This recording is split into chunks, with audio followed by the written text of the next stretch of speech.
ఏసీతో పాటు ఫ్యాన్ వాడడం వల్ల విద్యుత్ బిల్లు కూడా తగ్గించవచ్చు. ఎలాగంటారా? గాలి బాగా ప్రసరించడం వల్ల మీరు ఏసీ ఉష్ణోగ్రతను కొంచెం ఎక్కువ స్థాయిలో, ఉదాహరణకు 24 నుంచి 26 డిగ్రీల సెల్సియస్కు ఉంచినా కూడా మీరు చల్లగా అనిపిస్తుంది.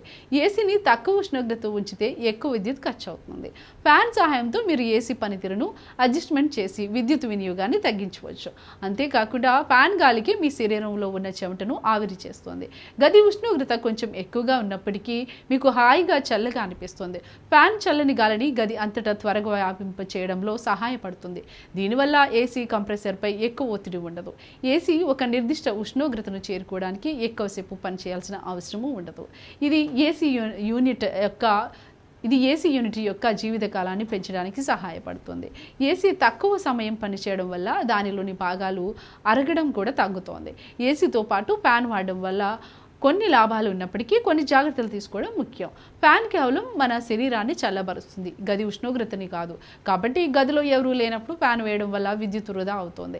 అలాగే ఫ్యాన్ బ్లేడ్లను క్రమం తప్పకుండా శుభ్రం చేయాలి. దుమ్ము పేరుకుపోతే ఫ్యాన్ సామర్థ్యం తగ్గుతుంది.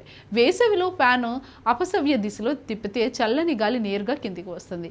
ఈ చిన్న జాగ్రత్తలు తీసుకోవడం వల్ల మీరు ఏసీ, ఫ్యాన్ రెండింటినీ సమర్థవంతంగా ఉపయోగించుకోవచ్చు. కాబట్టి వేసవిలో ఏసీ వాడుతున్నప్పుడు ఫ్యాన్ వేయడం సరైనది.